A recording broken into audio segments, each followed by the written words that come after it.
আমি কিংবদন্তির কথা বলছি। আমি উচ্চারিত সত্যের মতন স্বপ্নের কথা বলছি। উনুনের আগুনে আলোকিত একটি উজ্জ্বল জানালার কথা বলছি।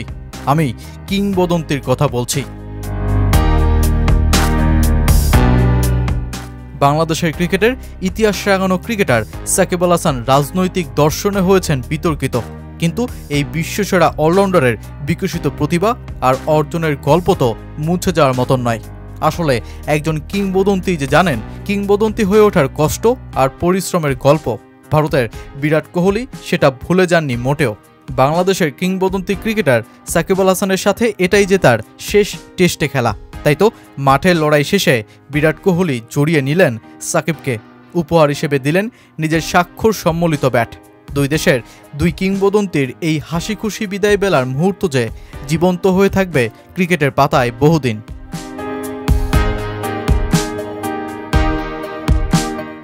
কানপুর টেস্টে সাকিব আল হাসানের বিদায়ী ঘোষণায় যেন লন্ডভন্ড টাইগারদের পারফরমেন্স।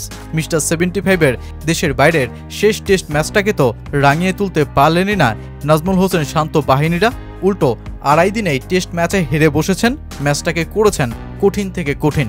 পাকিস্তান সিরিজের মোমেন্টাম ধরে রাখা সিরিজে উল্টো হতাশই হতে হয়েছে বাংলাদেশের, বরং যে সিরিজ পরিণত হয়েছে ভারতের রেকর্ড তৈরির লড়াই। কানপুর টেস্টে টিম ইন্ডিয়া যা করেছে তা তো ইতিহাসই।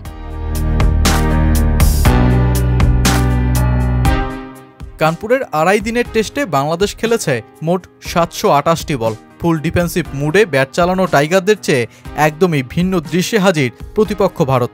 শেষ 2 দিনের ম্যাচ জিততে মরিয়া রোহিতের দল হলো শেষমেশ সফল। মাত্র 312 বল খেলেই টেস্টের মতন ফরম্যাটে জয়ের দেখা পেয়ে যায় দলটা। ইতিহাস বলছে সবচেয়ে কম বল খেলে জয়ের রেকর্ডে ভারতের এই টেস্ট ম্যাচ 4র্থ পজিশনে। এর আগে 281 বলেও ভারত হারিয়েছিল দক্ষিণ আফ্রিকাকে ওদেরই মাটিতে। ঘরের মাঠে টেস্ট ক্রিকেটে কোন দল সবচেয়ে শক্তিশালী, এমন এক প্রশ্নের নিঃসন্দেহেই উত্তর হবে ভারত। ঘরের মাঠে দলটার একচ্ছত্র টেস্ট আধিপত্যের একটা উদাহরণই এই সংখ্যাটা। 2013 সাল থেকে এখনও দলটাকে ঘরের মাঠে টেস্ট সিরিজে হারাতে পারেনি কোনো দল। টেস্ট ইতিহাসের সবচেয়ে বেশি 18 সিরিজ ধরে দলটা অপরাজিত নিজেদের মাটিতে। টিম ইন্ডিয়ার যে রেকর্ডের ধারে কাছেও নেই ক্রিকেট বিশ্বের বাকি কোনো দল। বাংলাদেশের বিপক্ষে চেন্নাই টেস্ট জিতে ভারত তাদের টেস্ট পরাজয়ের চাইতেও জয়ের সংখ্যায় এগিয়ে যায়। এবার কানপুরে নিজেদের 180তম টেস্ট জয়ের মধ্য দিয়ে দলটা লাল বলের ক্রিকেট ইতিহাসের জয়ের সংখ্যায় বসে যায় 4র্থ অবস্থানে। সামনে থাকা ওয়েস্ট ইন্ডিজকেও হয়তো অচিরেই পেছনে ফেলবে টিম ইন্ডিয়া। লাল বলের ক্রিকেটে দিনকে দিন টিম ইন্ডিয়া যেন হয়ে উঠছে অপ্রতিরোধ্য। সঠিক পরিকল্পনা আর খেলোয়াড় তৈরি করা চ্যালেঞ্জে যখন বাকিরা, তখন ভারত এক ধাপ এগিয়েই।